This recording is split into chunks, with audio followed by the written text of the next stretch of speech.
Boa noite, ou boa tarde, ou bom dia para você que está conectando agora com o canal YouTube do Núcleo Ecumênico Interreligioso da PUC do Paraná.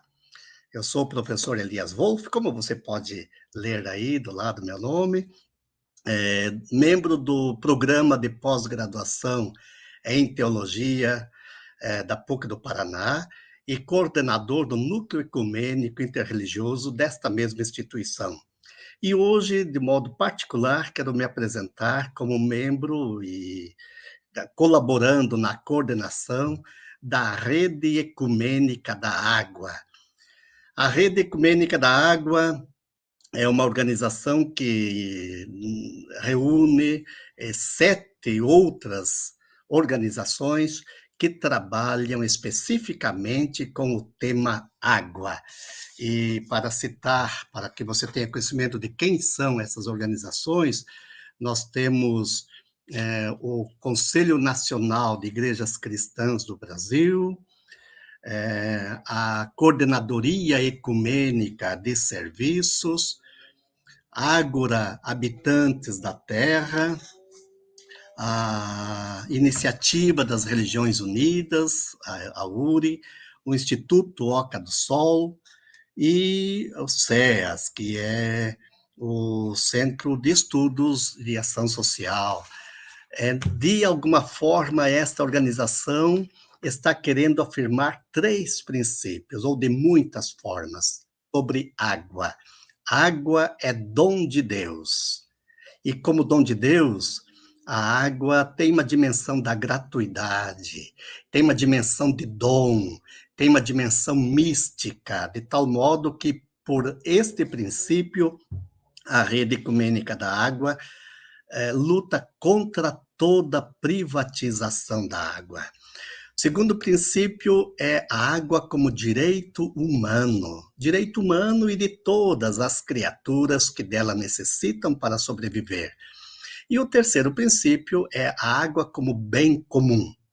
Com base nesses 3 princípios, a Rede Ecumênica da Água promove, então, água potável, água de modo limpo, de modo puro, de modo saudável para todo ser humano, para todas as criaturas, no dom, na gratuidade que ela é meritória, merecedora de ser, da sua própria dignidade, vamos dizer, da água, promove a justiça pelas águas.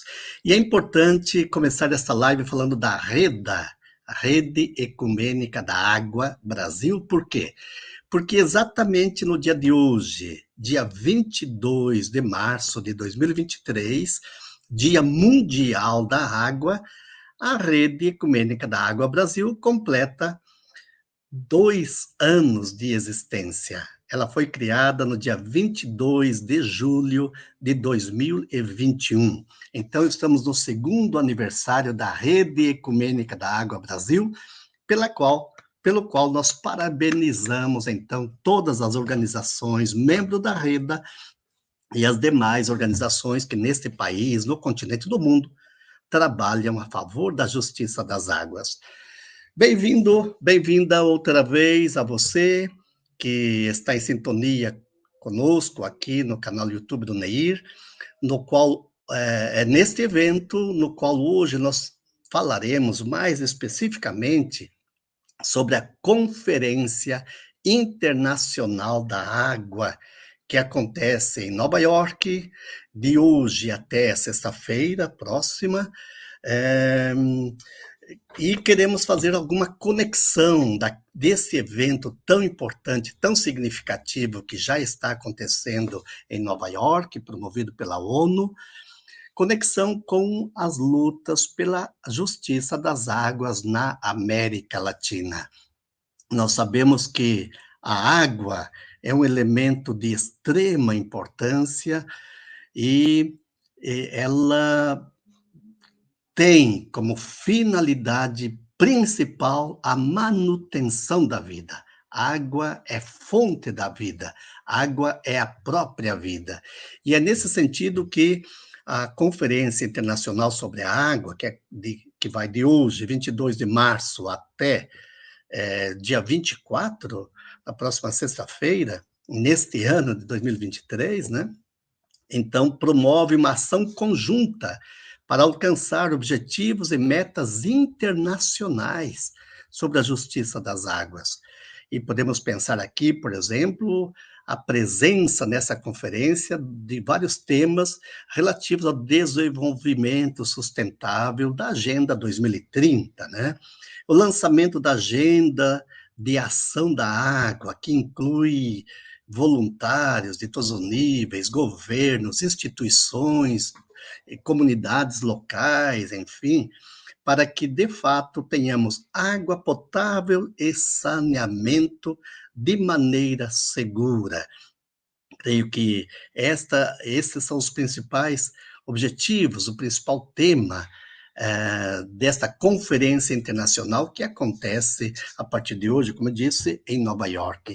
E como é importantíssimo esse tema, no Brasil, por exemplo, no qual nós temos, não obstante o fato de nós termos cerca de 12% da água de todo o planeta em nosso país, ou 53% da água da América Latina em território brasileiro, nós temos neste país, Brasil, 35 milhões de pessoas que não têm acesso à água potável. E apenas 48% da população brasileira tem serviços de saneamento básico, né? Ou seja, 40%, por exemplo, 48%, perdão, da nossa população brasileira sem acesso aos serviços básicos, né, de infraestrutura, saneamento de água, é uma situação muito delicada, realmente, que urge uma reflexão apurada. E para fazermos essa conexão entre a Conferência Internacional da Água e a água na América Latina, as lutas pela água na América Latina, nós temos aqui, com alegria, a presença do senhor Nelton Friedrich, que eu apresento a vocês neste momento. O Nelton Friedrich, ele está agora, neste momento, em Nova York, participando da Conferência Internacional da Água, que a ONU promove nesses dias.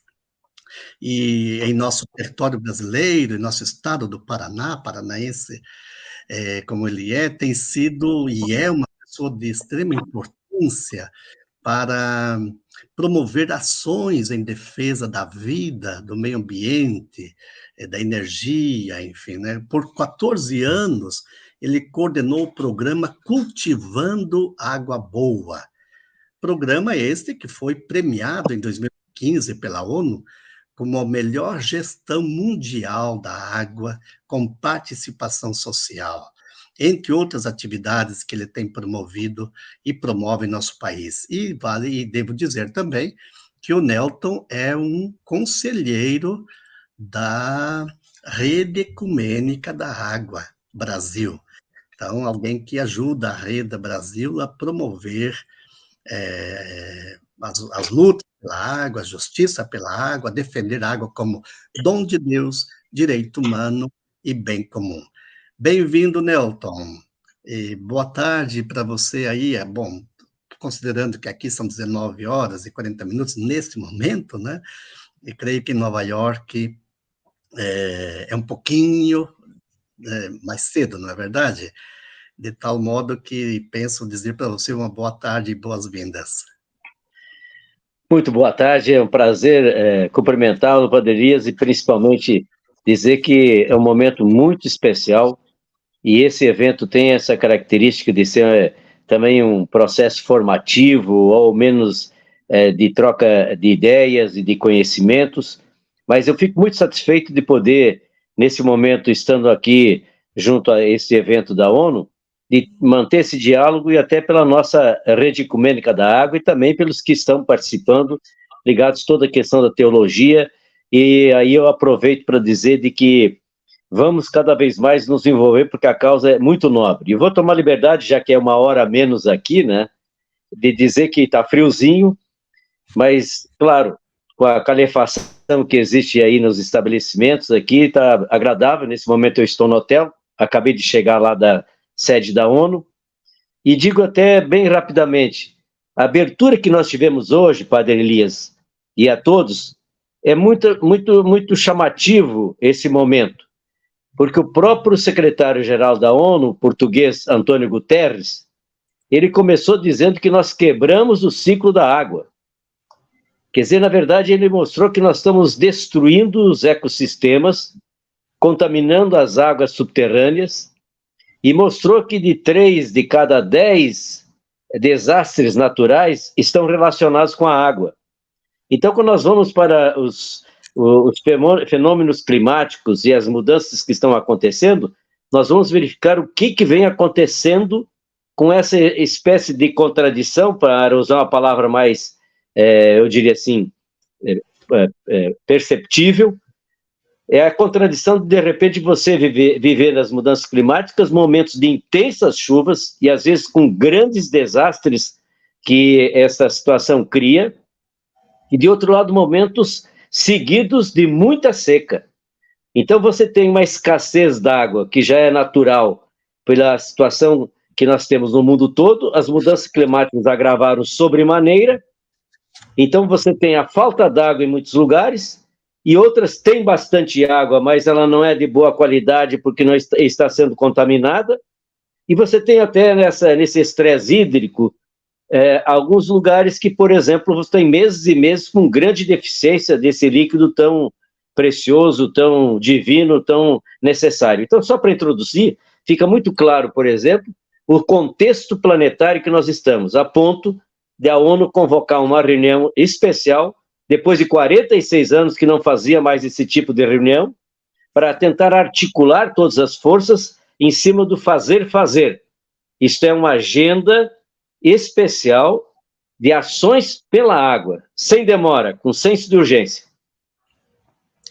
Exatamente, Nelton, obrigado por esta introdução ao nosso tema e a primeira impressão, ou as primeiras impressões que você tem aí sobre a Conferência Internacional da Água que iniciou hoje em Nova York. E você fala da escassez da água, do estresse hídrico que estamos vivendo, né? E que se intensifica cada vez mais. Sabemos, né, os dados mostram que cerca de 97% da água existente no planeta estão nos mares e oceanos, apenas 3% da água doce, digamos, 3% da água no planeta é considerada doce, ou seja, possível de consumo humano, mas desses 3%, né, nós temos apenas 1% de água acessível ao ser humano, que estão nos rios, nos lagos, nas águas subterrâneas, etc., né? Então, isso tudo significa como é grande a responsabilidade que nós precisamos ter para cuidar desse cerca de 1%, algumas estatísticas dizem que não chega a tanto, menos de 1%, da água potável acessível ao ser humano. E por isso é que desde 1992, né, nós temos o Dia Mundial da Água, né, promovido exatamente pela ONU. Quer dizer que sem água potável, sem saneamento gerenciados de maneira segura, nós não temos condições de assegurar para todos o direito humano à água. Muitas fontes de água estão se tornando mais poluídas, ecossistemas que provêm de água estão desaparecendo, as mudanças climáticas, entre outras questões que você mesmo já tratou também. Então, Nelton, eu queria te perguntar o seguinte, ainda tratando sobre a conferência da ONU, também conhecida como Conferência da Revisão Geral Intermediária da Implementação da Década da ONU para Ação na Água e Saneamento. Uma década que estamos vivendo, promovido pela ONU, de 2018 a 2028, para fazer frente à crise global de água e decidir uma ação conjunta, né, para que alcancemos objetivos e metas internacionais que afirmem o direito à água, como, por exemplo, entre outros elementos, exatamente o objetivo número 6, né, do objetivo da Agenda, né, 2030 para o Desenvolvimento Sustentável, o ODS número 6, que trata de saneamento e água.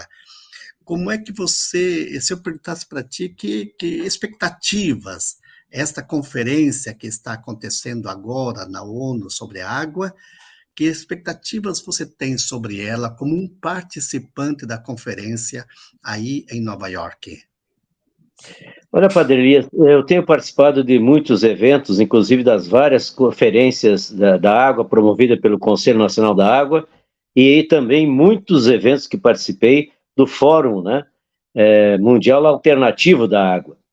E fora as outras conferências das partes, que em 5 delas tive a oportunidade de participar, eu fico muito, hoje, convencido de que, ao menos, o ambiente e aquilo que na preparação já aconteceu, essa é uma conferência, repito, que a própria ONU, a última, portanto, há 46 anos, ela está trazendo em cima dessa constatação. O problema se agravou tanto e, ao mesmo tempo, o dever de casa dos países, das sociedades, enfim, das organizações públicas e privadas, e, enfim, todos, não responderam o dever de casa que estava se prevendo com as metas que já tinham sido estabelecidas para os Objetivos de Desenvolvimento Sustentável.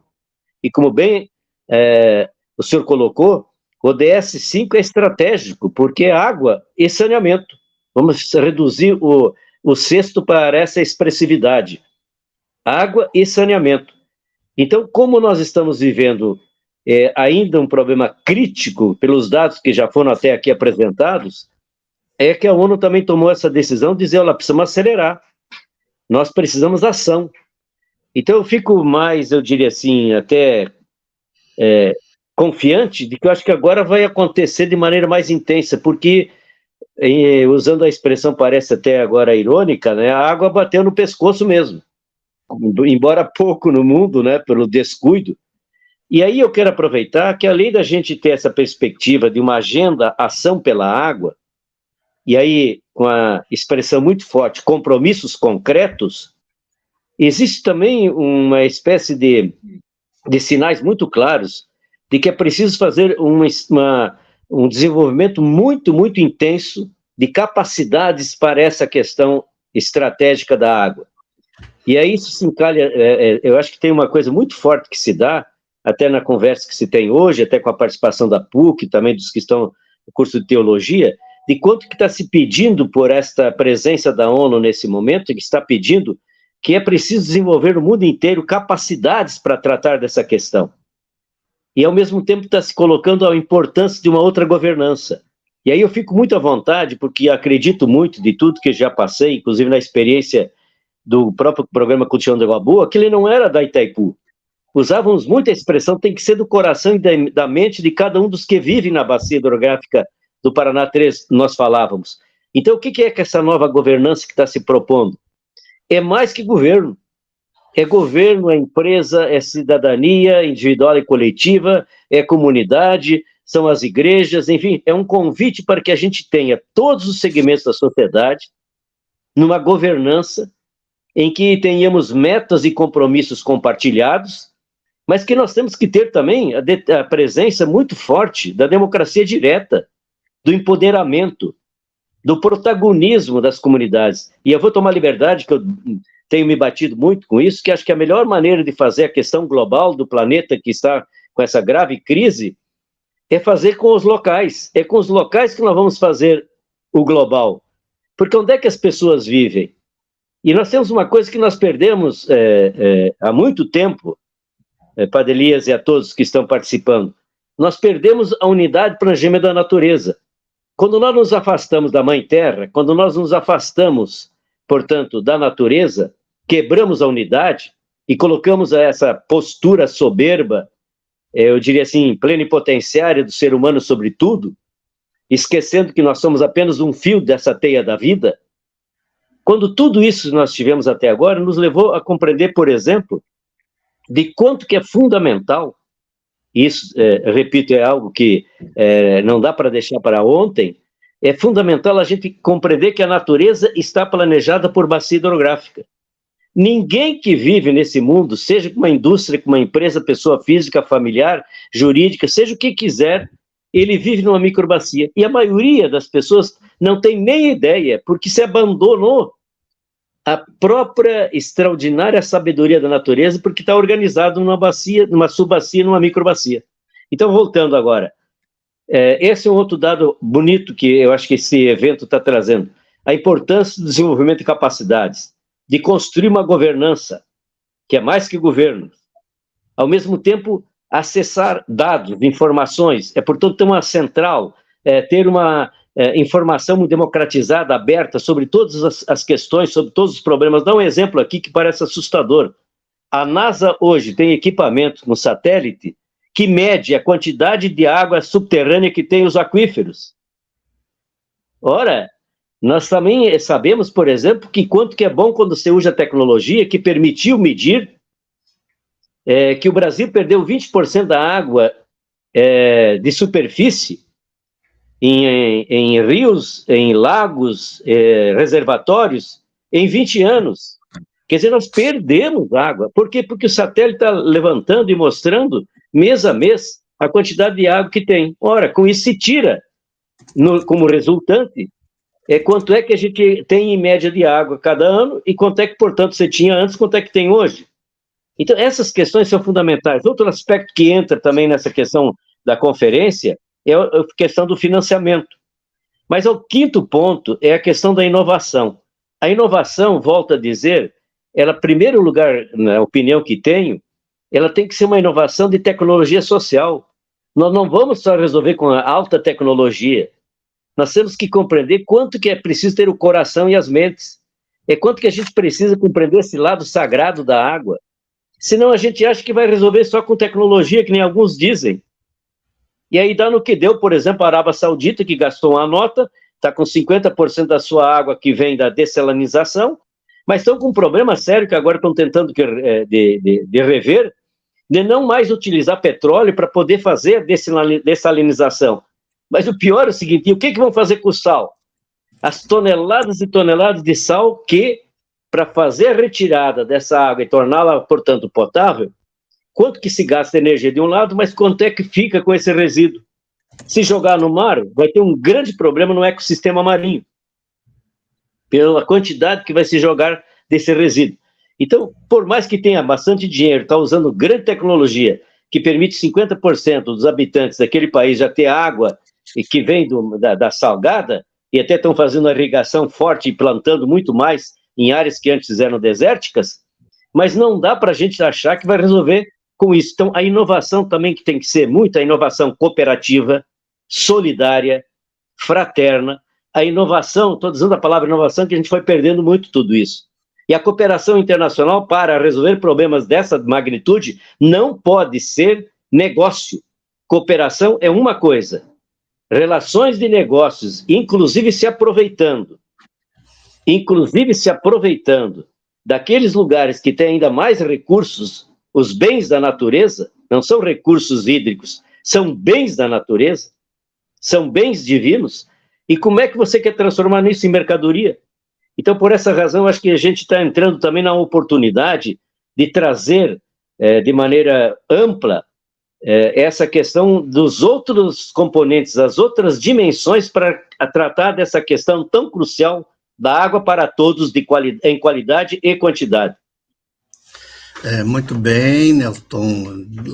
Magnífica reflexão, realmente realista, objetiva, profunda, de alguém que acompanha com convicção a luta pela justiça das águas. E entre os elementos que você aborda, tem a questão tecnológica, por exemplo, que é preciso, de fato, ser aprimorada para que seja um recurso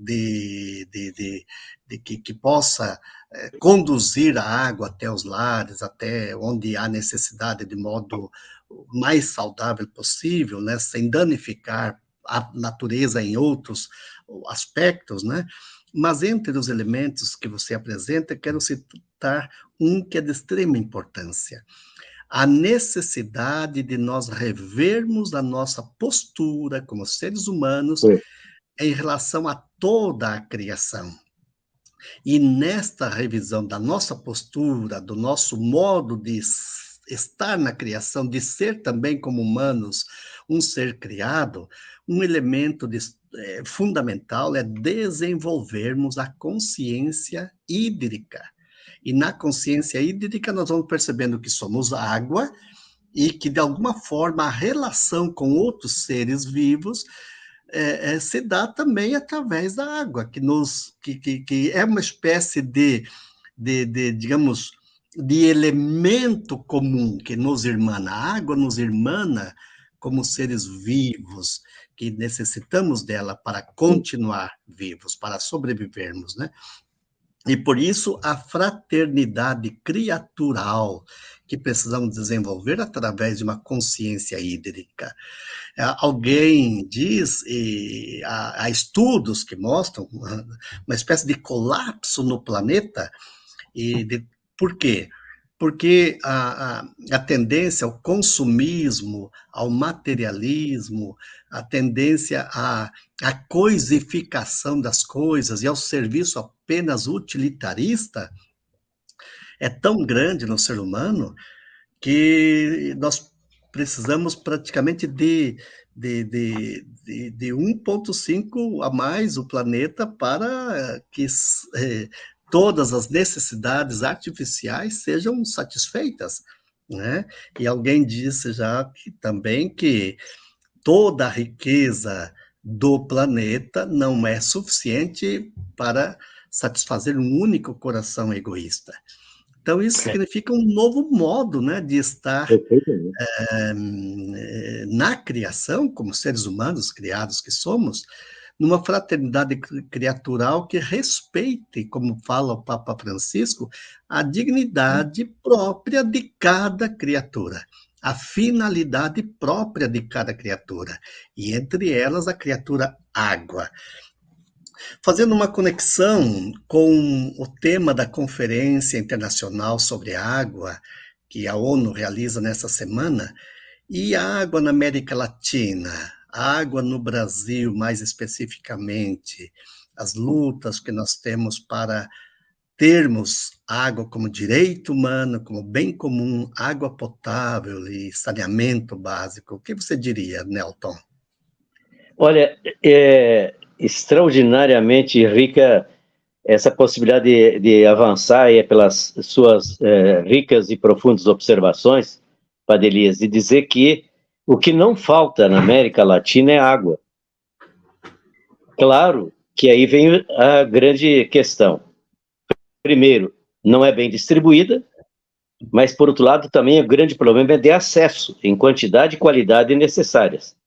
Então, o que eu quero dizer é o seguinte, só para concluir essa observação. Primeiro, por que a gente faz referência de que vivemos, né, de uma parte do planeta, que exatamente, portanto, onde nós vivemos na América Latina, é a região que mais tem água doce disponível do mundo. Praticamente um terço, vamos arredondar para um dado mais concreto, 31%, como já foi dito na abertura aqui por sua pessoa. Então, do Brasil, do 31, em final de contas, só 12% estão só dentro do Brasil. Então, na verdade, se nós analisarmos bem, por exemplo, nós temos duas das maiores bacias do mundo, a Bacia Amazônica e a Bacia do Prata. Depois tem uma terceira do Orinoco.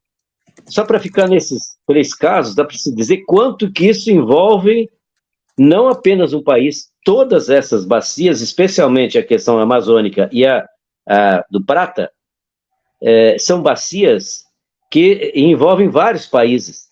Então, eu quero com isso fazer a primeira observação. A região da América Latina é riquíssima em bens da natureza, a começar pela água e para continuar pelo minério.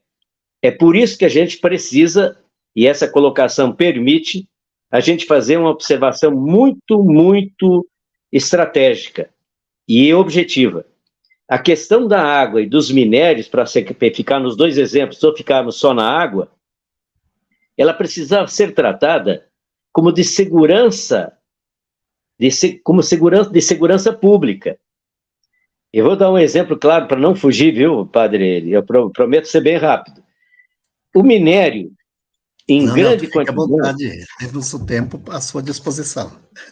Tá bom. O minério, por exemplo, que nós temos em tanta quantidade e também de tantos tipos diferentes, faz com que, por exemplo, agora, no momento do carro elétrico, 70% de todo o lítio que estão sendo utilizados e necessários para a produção do carro elétrico estão na Argentina, na Bolívia e no Chile. E por isso você teve, olha onde que eu quero chegar, me desculpe ter que trazer isso, de ver o maior produtor de carros elétricos do mundo, esse já famoso bilionário, que comprou até aí uma grande... enfim, eu não quero até citar o nome, ele chegou ao ponto que, com o ex-presidente dos Estados Unidos, dizer temos que, se necessário, aonde for possível, fazer o golpe, porque temos que controlar, porque aí está uma das grandes questões para o futuro, que é o problema do lítio, matéria-prima para fazer bateria. Ora, vamos voltar para a água agora, e vamos voltar para o minério para concluir. Então, como nós temos bastante minério, existe um olho muito grande sobre a América Latina. E sobre a água, é óbvio que também existe. Agora, o que nós precisamos é ter uma articulação dos países da América Latina, já que tem essa riqueza de bens da natureza, para ter algumas iniciativas estratégicas de maneira conjunta. Eu já tenho a Bacia do Prata com a Bolívia, com o Paraguai, com o Uruguai, com a Argentina e o Brasil. 5 países formam a Bacia do Prata, que, na verdade, me desculpe, não podia se chamar Bacia do Prata, isso é coisa do colonizador. É a bacia do rio para levar prata embora, o minério embora. O nome mais concreto que existe, histórica e originariamente, é a Bacia do Paraguai. É a bacia do grande mar de dentro, das grandes águas de dentro. É isso que nós temos que chamar, rebatizar. Porque é do prata, o nome está dizendo, é La Plata, para levar La Plata. Em outras palavras, é por isso que a gente precisa entender que eu só consigo fazer bem a Bacia do Prata se eu trabalhar 5 países simultaneamente. E, ao mesmo tempo, vai para a Bacia do Rio Amazonas, você tem mais do que os 5 países. Então, a primeira conclusão que eu digo, se você tem bastante, e cada vez mais existe a compreensão, primeiro, mais do que a água até, o minério tirou, acabou. É de uma safra só, não é que é em trigo, milho, soja que você planta todo ano. Tirou, acabou. Então, a rapinagem que se faz sobre os bens da natureza que nós temos desde o período, portanto, da colonização, isso só continua. Nós precisamos ter uma atitude que não é questão política ideológica, é uma questão seguinte, como é que você pode compartilhar com os outros povos, mas primeiro você tem que ter o controle, uma condução adequada, o manejo apropriado, para não ficar só depois com aquilo que aconteceu. Nós ficamos com Ouro Preto, com Potosí na Bolívia, com Chaco com Tasco no México. Nós fizemos com os grandes problemas, os grandes buracos, e um problema social e ambiental grande, e as nossas riquezas foram embora. Agora é hora, portanto, e felizmente nós estamos retomando a integração da América Latina, porque eu ajudei a colocar na Constituição, fui constituinte em 88, nós temos nos primeiros artigos da Constituição de 88 uma definição muito clara do papel principal da República Brasileira, que é trabalhar a questão da integração latino-americana. Trabalhar com a latinidade é trabalhar, portanto, com a nossa casa comum um pouco maior. Então, para concluir, essa é uma questão, portanto, que a gente precisa ter muito presente. Não é aceitável que, tendo os aquíferos que nós temos e tendo as águas que nós temos, nós estamos vivendo um problema muito sério, porque uma boa parte das águas que nós temos estão contaminadas por falta de saneamento. Ora, o saneamento é mais do que claro que não é só uma obra ligada diretamente à questão da qualidade e quantidade da água. Está ligada à saúde, porque todos nós sabemos que cada R$ 1 aplicado em saneamento, você diminui gastos de 4 com problemas de saúde. Até porque quase 60% ainda das doenças são de causas hídricas. Então, por quê? Porque tem muita contaminação, e eu posso até falar um pouco as diferenças de contaminação que nós temos nas nossas águas. Vai agora, só para avançar um detalhe a mais. É nesse sentido, portanto, que a gente, na América Latina inteira, tem 106 milhões de latinos que não tem nem banheiro dentro de casa. Olha, nós estamos no século XXI. Então, a atitude que a gente precisa ter é o seguinte: como é que a gente precisa ter essa decisão política de colocar a água na centralidade da política brasileira, dos governos brasileiros, mas na centralidade das preocupações da sociedade brasileira. A agenda de cada brasileiro, de cada brasileira, das nossas igrejas, das nossas escolas, das nossas universidades, das empresas, dos governos, em todas as esferas, na centralidade tem que estar a água. A água é só tratada no Brasil quando dá catástrofe, como agora aconteceu em São Paulo. Só dá quando nós tivemos, alguns anos atrás, a seca da Cantareira e o drama que teve em São Paulo. Se não, era só problema lá do Nordeste semiárido. Hoje a água está com problema em todos os lugares. Vamos pegar um exemplo do Paraná. Não faz mais do que 1 ano e pouco, nós tivemos 11 bilhões de prejuízo no Paraná só com a seca que aconteceu exatamente no momento em que mais precisava de água, na parte final da produção de milho. Quase 12 bilhões de prejuízo na safrinha, e ainda veio uma geada extemporânea, tudo ligado à mudança climática. Só que essa seca continuou depois em outras regiões do Paraná, em uma parte do oeste do Paraná. Somando tudo, deu quase 60 bilhões de prejuízo. Então, a questão da água é uma questão que tem que ser tratada, repito, de segurança pública. Segundo, tem que ser tratada de maneira muito clara, inclusive sobre as questões de risco. Tem que repensar, inclusive, a questão de planejamento urbano. Nós matamos muitas nascentes para fazer um loteamento, para fazer uma especulação imobiliária, me desculpe de ser muito sincero e direto. Como também no campo nós matamos muitas nascentes. Nascentes é obra da criação. Nascentes é o dedo. Cada nascente tinha que ser um santuário de vida. Um santo para celebrar a vida. A nascente sendo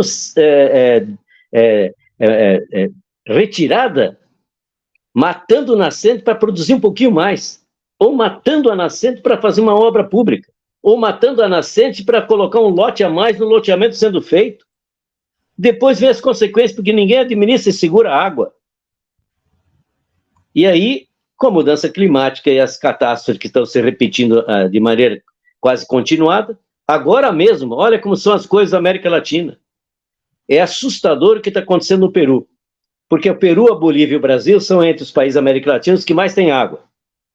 Mas nesse momento, nós estamos com uma tragédia no Peru, de já algumas dezenas de mortes, por problema exatamente da estação crítica, das chuvas muito intensas. E com um detalhe, padre Elias, pouco divulgado no Brasil, pela primeira vez está tendo mais chuva em Lima. Lima, quem conhece Lima, tem bairros que não tem nem telhado, porque não chove, no máximo tem garoa. Nós tivemos agora há poucos dias em Lima, 6 milímetros de precipitação pluviométrica, não é nada para nós.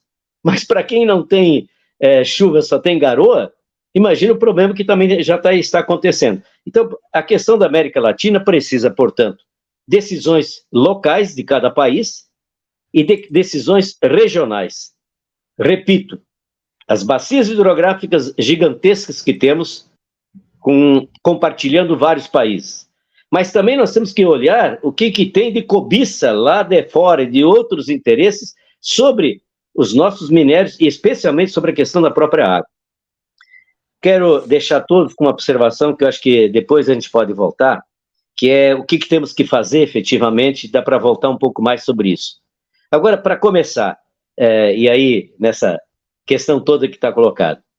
Nós temos que ter muito presente que ou nós vamos estabelecer uma série de providências que dependem muito de nós mesmos. Por exemplo, nós temos que incluir no currículo escolar a questão da sustentabilidade, a questão das mudanças climáticas, a questão da água. Nós temos que trazer para dentro das nossas reuniões e encontros comunitários, porque as nascentes, onde é que está, eu diria assim, a cabeça da existência da água? Nas nascentes, depois que vai formando o corpo, depois entrar num rio maior. Por isso, lá atrás, quando nós criamos o Curitiba Galvão, a primeira coisa que nós fizemos foi ir para a bacia hidrográfica, porque assim a natureza está planejada, que eu já citei. A cabeça, portanto, está na bacia hidrográfica, onde tem as nascentes. Aí tem o corpo, e aí daqui a pouco vai chegar no que hoje é o Lago de Itaipu ou no Rio Paraná. Isso em qualquer lugar do mundo é assim. E a natureza é tão pródiga que se você pegar uma folha, você vai verificar que a folha tem uma linha bem no centro, muito mais densa, e está cheia de outras linhas menores formando a folha. É assim que é a bacia hidrográfica. Pequenas nascentes, pequenos riozinhos vão se encontrando com outros, vão se encontrando com o maior, e aí, afinal de contas, dá naquilo que nós encontramos, né, do final dele, que não é o final, vai abraçar e fazer o oceano, que também está contaminado, cada vez mais.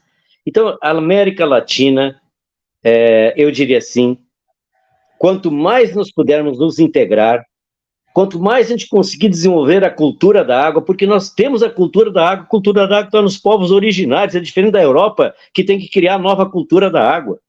O Pedro Arrojo, grande amigo nosso, vou encontrar com ele amanhã, que é um dos pais da ideia da nova cultura da água na Europa, é porque nós, na verdade, não somos europeus, nós temos a cultura dos países originários, dos ribeirinhos, nós temos a cultura da água muito viva. É só ver como é que os indígenas tratam a água. Aí vem o branco, por exemplo, na especulação danada, trágica, agora, por exemplo, do garimpo ilegal, em que 100 indígenas que foram analisados há poucos dias, 99 com excesso de mercúrio, toda a cadeia alimentar contaminada. Segundo alguns dados recentes, são 1.700 quilômetros de rios contaminados, e a gente acha que esse problema não é conosco. Ah, nós somos aqui do Sul. Ou daqueles que até têm uma visão ainda mais obtusa. Então, agora vamos analisar bem. Água, essencial, divina, bem comum, um direito humano à água, ou a gente trata de maneira muito contundente, e aí eu repito, na grandeza da América Latina, lá para pequenez, ou enfim, o microscópico da microbacia onde vivemos, como é que a gente tem uma atuação no macro, no médio e no mínimo? Obrigado outra vez, Nelton. Espetacular, muito significativa a sua reflexão e uma série de elementos, que você traz para que possamos cada vez mais aprofundarmos a consciência do valor fundamental que é a água, e não apenas porque temos uma consciência utilitarista, mas também dessa dimensão, de que a água como vida, ela tem um elemento de gratuidade que exige respeito, que exige justiça e que exige ações para defender e promover a água, desses três princípios, sobretudo, que queremos reafirmar a partir da Rede Ecumênica da Água Brasil. A água é dom de Deus, a água é direito humano e a água é bem comum. E esta luta, ou esses princípios que precisam ser afirmados por todos, então não é de responsabilidade apenas de algumas pessoas, Ela não ou de alguns grupos. A água, de alguma forma, ela exige um diálogo, uma cooperação planetária, ou seja, coletiva realmente, de toda a humanidade. É um tema transfronteiriço, transversal, e é nesse sentido, por exemplo, que um dos pontos que você tocou aí, que eu quero retomar agora, compromete também os credos, as tradições religiosas, as pessoas crentes no ser superior como Criador. Eu recordo, é importante termos presente o documento do então Pontifício Conselho para a Justiça e Paz, melhor. Sim, o Conselho para a Justiça e Paz de 2012, que publicou um documento chamado Água, um elemento essencial para a vida, e propõe a adoção de soluções eficazes para afirmar a água como elemento essencial. Por isso, volto a dizer que a água é um tema transversal, transfronteiriço, que requer a cooperação ou uma ação na qual interagem, né, toda a humanidade. Então, não é a responsabilidade de apenas um grupo de pessoas ou de um setor social. E, nesse sentido, as várias organizações da sociedade civil, governos, as academias, igrejas, religiões, precisam, de fato, comprometer-se com o cuidado, a defesa, o acesso à água potável a todas as criaturas que dela necessitam para sobreviver.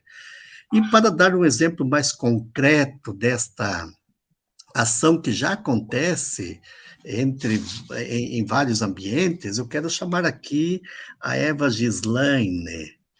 A Eva Gislaine é estudante de teologia da PUC do Paraná e coordena o Clube da Água. A PUC do Paraná tem um Clube da Água, que quer articular professores, quer articular estudantes da PUC do Paraná, na consciência de que somos água e precisamos defender, promover, cuidar da água que está em nós, que está nas outras pessoas e que está na criação como um todo. Bem-vinda, Eva, e por favor... Olá, boa noite, vou deixar o microfone mais pertinho. Que nos acompanha nessa live, o que é o Clube da Água da PUC do Paraná? Então, o clube nasceu com esse objetivo, né, de cuidado. Ele nasceu em junho. Eva, por favor, um momento, perdão se interrompo, se puder concentrar um pouco mais sua câmera, está assim, bastante... Assim está melhor? Aí. Só meio torta mesmo. Rosto. Tudo bem, parece só seu rosto. Se é opção sua, você não poderia baixar um pouquinho vamos ver mais. Aqui. Okay. Só tem essa parte mesmo. Ok, fica à vontade. Então, o Clube da Água, ela veio com um movimento estudantil, ela nasceu exatamente no dia do meio ambiente, foi em junho, no dia 22 de junho. E ela nasceu do ano passado, ela tem... Junho de 2022. De 2022. E ela tem esse propósito de fazer motivar o cuidado, o respeito, a atenção diante da água. E nós temos vários projetos. Agora vamos ver se a gente consegue atender todos eles. Hoje, por exemplo, nós fizemos um cine debate, convidando os estudantes para a gente discutir as questões da água. Porque a PUC, ela tem um vizinho, um rio, né, que está agonizando. Então, a gente está tendo aí um propósito, né, de colocar esse rio como um propósito para o Clube da Água, para ajudar a fazer esse trabalho de cuidado, de preservação, né, de conscientização, fazer um momento de... Nós queremos perguntar por que ainda está morrendo, se a gente tem um Clube da Água dentro de uma comunidade acadêmica, o que falta para a gente resolver as questões científicas, teológicas, né, diante do rio. Até estava conversando com o João Santiago, ele deve estar aí na live, né, que nós precisamos fazer um movimento assim, salve o Rio Belém. Ele precisa ser salvo, né? Ele está agonizando, então a gente precisa ter esse movimento. Então é isso o Clube da Água. O Clube da Água tem esse enfoque. Nós também, nossa primeira ação que nós tivemos foi a PL 4546, que nós fizemos um grande tuitaço, as pessoas entraram no link para serem totalmente contra essa PL. Então, eles fizeram uma enquete, né, que é sobre a privatização da água subterrânea pelas empresas, né? Então, nós entramos, fizemos bastante barulho lá diante da PL, que nós éramos contrário. Esse foi um movimento estudantil, foi uma coisa que nos motivou a trabalhar também. Então, o Clube da Água ele não é só uma questão filosófica, ela é política também, ela tem uma Perfeito. face política, uma face espiritual, né? E uma face também de extensão. Nós queremos não só ficar nos muros da universidade, mas contribuir também com a sociedade. Então, o clube ele nasce universitário, mas com olhar para a sociedade, né? Muito bom, é importante saber disso, quer dizer, uma universidade com seus diversos cursos de engenharia, de as biomédicas, matemática, física, teologia, filosofia, entre outros, né? Sim, É de sim. extrema importância saber que desenvolve também essa Unir as consciência ciências. hídrica, a formação para o cuidado das águas, através do Clube da Água, Sim. e parabenizo Eva pelas suas iniciativas nesse sentido. E também é importante citarmos aqui uma outra organização, uma outra iniciativa da Rede Ecumênica da Água, que assumiu, na verdade, da organização Ágora, né? Os Habitantes 100 da mil Terra jovens Brasil, também, né? que Tem os 100 compõe mil a jovens. Rede Ecumênica, Uhum. a campanha 100 mil jovens pela água. Sim. Uma iniciativa de Ágora, Habitantes da Terra Brasil, que a Rede Ecumênica da Água fortalece, assume também como sua, promove. E ter jovens jovens com essa consciência de que a água é bem comum, é direito humano, que a água é dom de Deus para quem tem fé nessa perspectiva, então, faz uma diferença significativa. E por isso você, Eva, como jovem que no Clube da Água também já é um dos 100 mil jovens, Sim. né? Uma jovem há mais tempo, né, Pela professor Elias? promoção da justiça das águas, não é? Sim, sim, isso mesmo. A gente tenta motivar mais pessoas a entrar nessa dimensão para conseguir entender a importância que é a soma de vozes, a soma de vozes, de olhares, de ações. Então, é essa a nossa motivação. E mostrar com os nossos testemunhos também, não adianta nós só a gente falar, né? Nós temos que ter o testemunho também. Então, é isso que nós estamos trabalhando. Vamos em frente, então. Muito bem. Obrigada, Bom, obrigada pelo convite. outra vez te agradeço, Eva, pela tua colaboração, tua presença e participação aqui na nossa live. Sim, sim. Quero lembrar a você que está seguindo-nos nesse momento aqui pelo canal no YouTube, no Núcleo Ecumênico Interreligioso da PUC do Paraná, que hoje a Rede Ecumênica da Água Brasil está de aniversário, é o seu Olha, segundo ano de existência, promovendo a água, a justiça das águas, água potável, saneamento básico, enfim, para todo cidadão, toda cidadã brasileira aqui do nosso país. E é de extrema importância pensarmos isso, como isso precisa ser realmente assumido por cada um de nós, porque há pouco o Nelton dizia, por exemplo, sobre a gravidade da água, das questões da água, por exemplo, no sul do Brasil. 12% da água do mundo está no nosso país, já falamos isso no início da live, cerca de 50% da água da América Latina também no território brasileiro.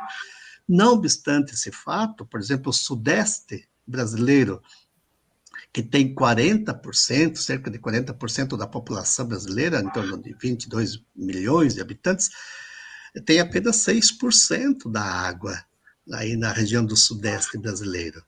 E são cerca de 5 mil piscinas, né, de esgoto que são lançadas nos corpos sim. hídricos, aí na região sudeste do Brasil. Então, isso é uma situação muito delicada. Em todo o país, nós temos não mais do que 48% da população tendo algum benefício de serviços de saneamento básico, né?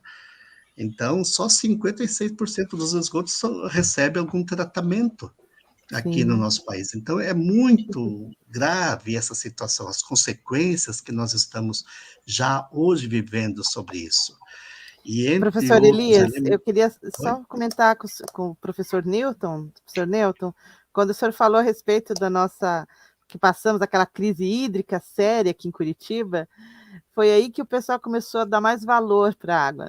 Nós tínhamos que, eu pelo menos, não tenho caixa d'água em casa. Então, eu ficava 2 dias, 1 dia sem água. Então, eu ficava coletando água da chuva. Eu lembrei do tempo da minha avó. Para você ver como que se a gente não cuida desse bem, ele se torna assim, um bem tão essencial para a vida, né? E eu lembro assim Exato. que nós acompanhamos as pessoas brigando por causa de deixar a torneira aberta. Houve até casos de pessoas brigarem na rua porque alguém estava lavando a calçada. Então, realmente houve assim uma crise. A crise hídrica afetou todo mundo, tanto pobre quanto rico. Foi para todos aqui em Curitiba esse Muito sofrimento. bom. Voltando ao Nelton, que está em Nova York nesse momento, participando da Conferência Internacional da Água, sabemos que entre os objetivos da ONU, da Agenda 2030, enfim, é até 2033 termos não menos do que 90% dos habitantes do planeta com água potável e esgoto. Então, aproveito, Nelton, perguntar a você se essa expectativa, pelo que você está sentindo da Conferência Internacional da ONU, digamos, é promissora realmente, e agradeço a participação da Consolação, que já faz também uma interpelação aí para que você partilhe mais conosco sobre os diálogos que você está tendo com as pessoas, as organizações, aí na Conferência Internacional da ONU. Bom, primeiro eu quero até agradecer a Eva e quero enaltecer essa expectativa aí do Clube da Água, viu? Isso me faz lembrar lá na década de 70, início de 80, quando se criou o Clube da Minhoca, que foi importantíssimo para a gente compreender o papel da minhoca, e isso ajudou a criar todo um plano que começou no Paraná e ganhou o mundo, do chamado plantio direto. Então você vê que às vezes a gente acha que sou muito pequeno para fazer alguma coisa, ou é uma experiência menor. Não existe isso. A grande riqueza que nós temos está exatamente na expressão popular, nos movimentos populares, na sociedade. É isso que vai mover e que vai mudar. Então, eu quero dizer que o Clube da Água, eu estimo que seja muito profícuo. Com referência à questão, por exemplo, que colocada, por exemplo, nós tivemos agora, foi até 1h pouco, houve a entrega desse report. É um resumo, um relato que a Unesco faz sobre essas etapas de todas essas questões, mudança climática, inovação. É muito interessante essa obra, nós participamos, e a Regina, aliás, que também é participante da nossa rede, a Regina Fittipaldi, a filha dela, estivemos juntos lá participando desse momento em que houve a entrega e o comentário de toda essa importante publicação que é feita sob patrocínio da Unesco e, no caso, com o próprio governo da Itália. E eu quero dizer que é muito rico você ver que existe uma série de medidas e providências. Eu quero aproveitar para dizer o seguinte: quando a gente observa o que está na agenda agora em Nova York, e eu vou até falar sobre isso quando nós vamos ter o evento no dia 24, que é chamado Water for Peace, quer dizer, água para a paz e paz para a água. E aí eu vou relatar também a experiência do período que fiquei como coordenador de um programa que era o Cultivando Água Boa, porque a grande questão, vamos voltar, o que nós estamos fazendo? Nós estamos guerreando, como disse o nosso secretário-geral da ONU, nós estamos guerreando contra a natureza, nós estamos guerreando contra a água. Como é que você está fazendo guerra contra a água? Quando você coloca agrotóxico na água, que é o segundo contaminante das águas do Brasil. Quando você coloca o esgoto sem tratar nos rios, na água, que é o primeiro grande problema de contaminação das águas. Quando você, na verdade, faz a contaminação por as outras formas de poluição. Você imagina o que é um aterro bem trabalhado, quando nós tínhamos que chegar a elevar a situação a não ter mais aterro, o lixo zero, porque é um grande contaminante. Imagina se a gente compreender, por exemplo, o que significa quando você tem um consumo excessivo. O consumo excessivo é uma prática que está acontecendo, a gente copia muito algumas péssimas práticas. Por exemplo, nos Estados Unidos, o Canadá e a Austrália, os três juntos, eles usam mais água por habitante do que os outros países por habitante utilizam. A média, eu estou falando. Imagina o que tem de desperdício. Ao mesmo tempo que tem que citar, por exemplo, o que acontece com esse uso intensivo, por exemplo, de plástico, quanto de contaminante nós estamos tendo. Pesquisa recente feita em 11 águas minerais das mais importantes do mundo, 9 contém microplásticos. Curitiba tem microplásticos, tem um estudo feito, inclusive doutorado, mostrando o que significa isso. Não se sabe o que vai acontecer no corpo humano, isso, mas já está acontecendo nos animais. Outra questão concreta, por exemplo, como é que nós estamos desmatando? Como é que você tem brigas em cidade para derrubar uma árvore? Quando, na verdade, nós tínhamos que fazer as nossas cidades serem também pulmões verdes. Nós temos que lutar contra o desmatamento por mais bosques. E, no entanto, a gente às vezes acha que isso não é com a gente. Vamos só completar bem rapidamente aí, que é um diálogo que a gente tem que fazer muito. É impossível você, e o Padre Elias trouxe isso, eu quero reforçar. O pensamento que predomina desde a Revolução Industrial é um pensamento absolutamente reducionista. Então, o meu negócio é ganhar dinheiro. O meu negócio é explorar madeira. Caramba, eu estou analisando, dizendo assim, a natureza não é um baú cheio de tesouro que a gente abre esse baú e vai tirando tesouro até que acabar. Na natureza não existe castigo, existe consequência. Então é preciso que a gente possa ter muito claro, por exemplo, do que significa a gente conviver com a natureza, compreender os limites da natureza. A gente acha que a produção é infinita e o crescimento é ilimitado. E todo dia a natureza está dizendo, parem, eu não aguento mais. Todo dia ela está dizendo. O gemido da natureza se manifesta em tudo isso que estamos vendo. Então a casa comum, a nossa casa comum, ela está sendo desmontada, estão fragilizando os pilares, e é evidente que não vai dar certo.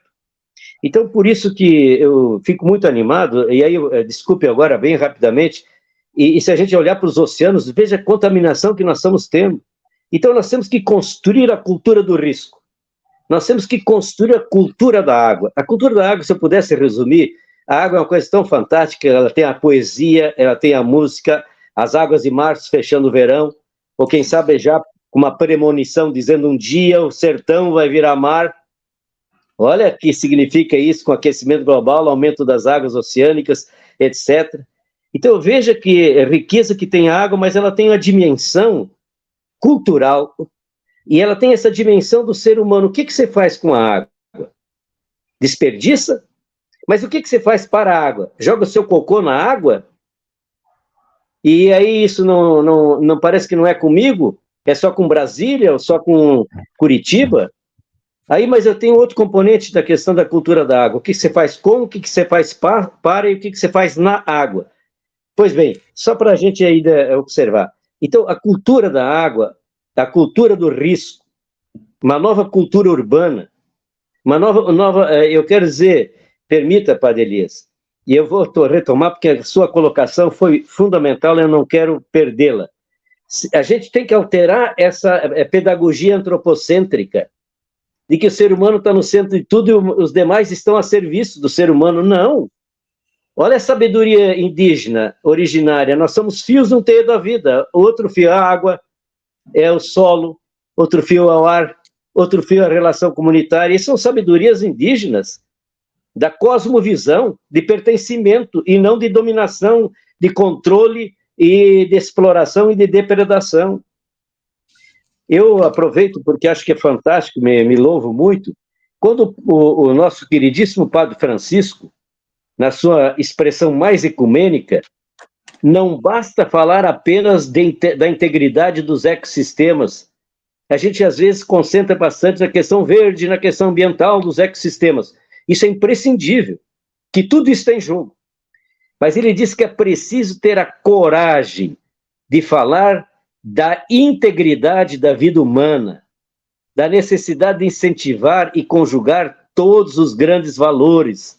Aí tem uma questão ética, aí tem uma questão cristã, tem uma questão das proximidades, é de arrepiar a gente, para compreender a grandiosidade que tem em tudo isso. Trabalhar valores, trabalhar conceitos, acabar com essa pedagogia antropocêntrica, eleger a ecopedagogia. Eu não posso tratar, como dizia um professor, me desculpe agora citar, ele dizia um tempo atrás, ele até felizmente mudou, ele disse, Nelton, você fica falando sobre esse negócio aqui na escola e não sei o que e tal, meu negócio é química. Toda terça-feira, aliás, eu dou professora de química, não dessa coisa aí e tal. Daí ele disse, tá. Ah, não, porque a questão ambiental lá na quinta-feira, não é na terça que eu sou de química. Cara, como se você pudesse esquartejar. A água só tem condições de você cuidar se você compreender que a água é que possibilita o alimento. O alimento possibilita você estar vivo, mas para você estar vivo, a planta precisa de água. E você precisa de água. Aí, para ter energia, em grande parte, vem da água. Para ter chuva mais certa, que está tudo desequilibrado, o ciclo das águas não pode ser alterado, e ele se alterou. O sol vem ali, evapora, tudo que dá, enfim, não vou entrar em detalhe como é que funciona o ciclo. E ele é um movimento praticamente circular extraordinário. Todos os relógios suíços não chegam perto do ciclo das águas. Se você rompeu com o ciclo, se você está quebrando o ciclo, não tem mais como. Então, você não pode mais falar, as águas de março fechando o verão, elas não fecham o verão. Chovendo loucamente em qualquer momento. E aí, uma outra observação que eu acho que é fundamental, que se falou há pouco, é preciso que a gente possa voltar a um pensamento, portanto, sistêmico, das interconexões, das interdependências, da multidimensionalidade, do multiuso das águas. É essa compreensão, portanto, que entra até numa questão muito forte, as dimensões todas da água. Não é só a dimensão econômica, não é só a dimensão agrícola, não é só a dimensão pecuária, é a dimensão econômica, social, ambiental, cultural e principalmente espiritual. Então, se você consegue perceber isso, você vai alterando uma coisa que eu trabalhei muito quando estava no programa Cotidiano da Galboa, que é o novo jeito de ser.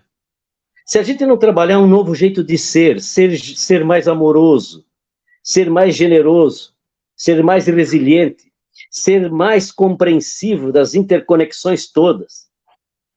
Essa questão que falava lá a nossa professora, né, a Eva, é muito complicado, que parece que o ser humano não quer aprender pelo amor, ele quer aprender só pela dor. Parece que quando quer entrar no desastre maior, aí é que ele vai querer mudar. Mas será que não dá para construir a cultura da amorosidade? Será que, portanto, romper com essa separação, essa fragmentação, meio ambiente aqui, economia lá, mulher aqui, homem lá, ciência aqui, espiritualidade lá, isso não é comigo. Como? Então, para todos os efeitos, o que eu quero concluir com essa observação, eu acho que nós temos que compreender a profundidade da educação não formal, não é só formal, as criancinhas não vão salvar o planeta. Uma criança com 6, 8, 10 anos hoje faz muito mais pelo planeta do que, às vezes, os adultos.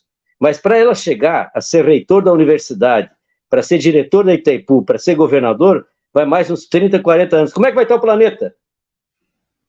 Então, a educação tem que ser no campo informal. Tem que fazer um chacoalhar todas essas questões da empresa, da universidade, da escola, das igrejas, me permitam dizer, etc., para compreender o que está em jogo. E nesse sentido, a profundidade está, que a água também é inalienável. E o pior não, até eu fico feliz porque é assim, mas as pessoas ainda não, uma boa parte não entendeu, não tem substitutivo para a água. O petróleo está sendo substituído, por exemplo, para o transporte coletivo com o carro elétrico, e aí a bateria. Não tem substitutivo, não tem petróleo que eu vou transformar em água. A substituição, quando até se faz a dessalinização, mas é a água que vai se buscar porque está lá a água. Então, não tem substituição. Por isso a questão da ética do cuidado, por isso que o Papa Francisco foi de uma sabedoria conectar as duas grandes questões, dos valores e dos ecossistemas. Uhum. Muito bem, obrigado, Nelton. Estamos chegando ao final da nossa live, mas quero partilhar com você e também com outras pessoas que nos acompanham algumas manifestações que aqui chegaram. Por exemplo, o Santiago, que agradece pela profética reflexão que você apresenta para nós hoje. A Salete Aquino, da URI Brasil, que também considera excelente a sua fala e um aprendizado extremamente importante. O Lucas Duarte, que é o nosso operador aqui, né, na transmissão da live, já agradecemos, Lucas, por isso, e ele trabalha muito com pessoas que sofrem situações de encarceramento no momento, são encarceradas, e ele diz que nas prisões brasileiras, entre diversas violações, está a violação ao direito de acesso à água. Há diversos relatos de casos onde gestores simplesmente fecham as torneiras. E se água é vida, então fica realmente impossível de ter uma vida digna sem este bem fundamental. O Roberto Rosa Oliveira mostra que, lembrando o Cerrado, o maior berço das águas do Brasil e outros países da América Latina. Podemos até, Roberto, um dia fazer uma live específica sobre água no Cerrado. Novamente, aqui temos uma outra pessoa, Árvore do Cordel, parabeniza a Rede Ecumênica da Água Brasil, que hoje celebra 2 anos de existência, e afirma que a água é um direito, e ter ela é de extrema importância, ter a água, né? Então, é um bem comum, por isso que possamos zelar por esse dom divino. Essa é a Amanda Simpatia, quem escreve para nós. Estamos, então, chegando ao final da nossa live, Nelton. Outra vez quero te agradecer pela sua presença aqui, por ter tirado um tempo entre as várias atividades que você tem aí em Nova York, participando da Conferência Internacional da ONU, então ter tirado um tempo para estar conosco, e concluo dizendo que precisamos afirmar, fazer juntos uma convocação geral para que a água seja promovida como dom de Deus, como direito humano e como bem comum. E essa convocação é uma conclamação que a água, de fato, faz para nós. Aos governos, então, né? Ela conclama para que possam realizar acordos que regulem as práticas de manejo, conservação e uso comum da água. Aos governantes compete uma responsabilidade particular, não é? No desenvolvimento de sistemas de distribuição e gestão comunitária das águas. Isso é muito importante.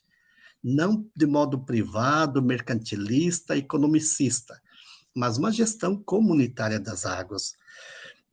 O uso responsável da água exige uma política ética que se sustente, de fato, em critérios de justiça para com as águas e não apenas em critérios técnicos e econômicos, né? A água faz uma conclamação também, Nelton, e a você que nos acompanha, aos líderes religiosos, para que a responsabilidade de recuperar e manter a dimensão da gratuidade da água em si mesma possa ser assumida por cada membro das comunidades religiosas. É uma forma de venerar o Criador cuidando das águas, né? Faz uma conclamação também às academias, às universidades, aos vários cursos, à ciência como tal, né? Para a importante responsabilidade de propor processos educativos para as novas relações com os bens naturais. Não quero chamar de recursos naturais, os bens naturais. Bens naturais. Facilitar para que, de fato, o conhecimento e a preservação dos diferentes ecossistemas, sua biodiversidade, seja assumida por todas as pessoas que, de alguma forma, desenvolvem a ciência nos meios acadêmicos ou não, né? Como você também falou muito bem, Nelton, há também uma formação informal do cuidado, do modo de ser e de estar no conjunto de toda a criação. Enfim, a todos e a todas compete o cuidado da casa comum. E sem água, essa casa comum não sobrevive. Então, Nelton, te agradeço imensamente outra vez pela tua presença e participação aqui. Agradeço também a cada um de você que nos acompanha pelo canal YouTube do Núcleo Ecumênico e Interreligioso da PUC do Paraná. Devolvo para você, Nelton, antes de concluir definitivamente mesmo a palavra para até breve aos nossos seguidores e seguidoras. Bom, acho que foi muito profícua e fico muito satisfeito também de que a gente pôde, aliás, foi possível compreender que nós estamos no cheque especial, nós estamos no vermelho. Nós estamos consumindo mais água que devia e não cuidamos o suficiente. Então, falta água de um lado e do outro lado falta água porque ela não é de qualidade suficiente. Olha como é interessante, abundância com escassez. Uhum. Então, eu diria assim, é uma questão realmente de valores que precisa se trabalhar bastante. Claro, no aqui e agora também é possível fazer muito. 60%, sou muito, às vezes, repetitivo, mas 60% da água que nós pagamos para a Sanepar é de uso não nobre. Apenas 40% que é de uso realmente nobre, tem que ser potável. Então, ela pode ser parcialmente potável porque é uso para outros fins. Inclusive, por exemplo, a gente fazia muito, no período que eu estava no Curtindo Legal Boa, estimulava cisterna nas escolas, porque 80% de uma escola que tem ginásio de esportes, por exemplo, é de uso não nobre da água, porque é lavar o ginásio de esportes, as salas de aula, os corredores, calçada, irrigar jardim, etc., não precisa e nem deve ser água tratada. Já tem países hoje no mundo que, somando o reuso e o uso da água, e somando várias outras iniciativas, o tratamento de bacia hidrográfica, um grande instituto nacional sobre a questão da água e um pouco de dessalinização, eles vão chegar a 80% de água dessas origens, e antes eles dependiam de importar água. Como eles dependiam de importar, se transformaram num país hoje que é exemplo mundial na reciclagem, no reaproveitamento, no reuso, etc, etc. Então nós temos que fazer, quando vier alguém dizer para vocês, olha, fecha a torneira, a pergunta é outra, como é que chega a água na torneira? É logística reversa. É da torneira que eu tenho que ir lá para o manancial, lá na captação. Na captação eu tenho que ver como é que se trata toda a microbacia. Quer dizer, é o inverso, nós estamos sendo sempre aquele ponto final que é mais fácil, mais simples, e aí fica toda uma conversa que eu diria sem grandes fundamentos. Bom, conclusão. Fico muito satisfeito porque acho que é até um dever da gente contribuir pelas experiências que a gente teve também. Eu já passei por várias experiências, até como secretário de Estado, até da área de água, de energia, de meio ambiente, etc., lá atrás, quando tinha 29 anos. E tudo isso me leva a dizer o seguinte, é uma missão que a gente tem, e principalmente por quê? Porque o que mais o mundo precisa hoje é de ação. E por isso eu acho que a conferência ela está no caminho certo, ela está propondo exatamente uma agenda de ação pela água. Porque já tem muito discurso, mas principalmente a ação pela água significa grandes envolvimentos. E aí eu quero terminar para dizer o seguinte, também nós temos que fazer uma leitura muito rica sobre as boas práticas, aquilo que já deu certo, não precisa inventar roda. É claro que tem tantas coisas novas que precisa de repensar, etc. Mas onde é que deu certo? A gente pode se inspirar onde deu certo, porque pela primeira vez na história da humanidade, os problemas são os mesmos. Lá em Bangladesh, o problema da água é parecido com o problema que tem no Brasil. Claro que é mais difícil ter problema que a gente pudesse analisar da Arábia Saudita, que é deserto praticamente, com, por exemplo, a abundância da água da América Latina.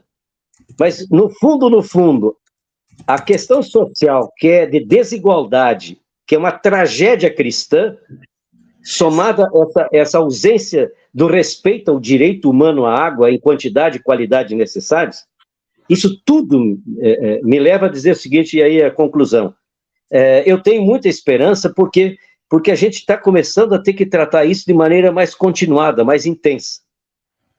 Por isso, a conclusão que eu sempre estimulei muito é que a gente tem que trabalhar esse novo jeito de ser. Mas o novo jeito de ser implica num novo jeito de sentir. Se você não sentir a musicalidade, não sentir as inspirações espirituais, não sentir o sentido, não ter o sentido existencial, se você não aprimora, portanto, a inteligência emocional, a inteligência do coração, isso que é decisivo, tem um novo jeito de sentir, mas também tem que ser um novo jeito de viver, para que a gente possa compreender um novo jeito de produzir, porque isso também vai levar a um novo jeito de consumir. Tudo interconectado, como a vida. Nada existe sem ela. Muito obrigado, até outra oportunidade. Outra vez, Nelton, sou eu que agradeço imensamente por todas as organizações da Rede Ecumênica da Água Brasil, pela tua presença aqui. Volto a lembrar que a Rede Ecumênica da Água é uma organização composta por 7 outras organizações que trabalham com água. Aí você tem o e-mail da Rede, também o nosso site está aí, que você pode acessar, enfim, o link, para que nos conheça e colabore com a promoção da água como dom de Deus, como direito humano e como bem comum. Deixa-me colocar aqui para você verificar o nosso banner. Deixa eu ver um pouquinho aqui, está? Consegue ver? Não estou conseguindo aproximar aqui agora. Aí, tá aí. Aí está a nossa logo.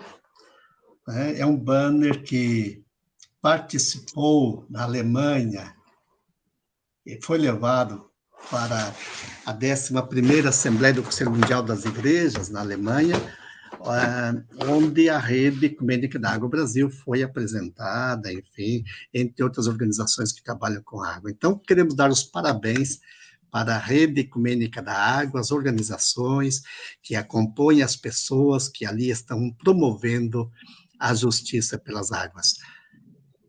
Minha saudação a cada uma que participou desta live e esperamos nos ver em breve para debatermos aqui sobre outros temas.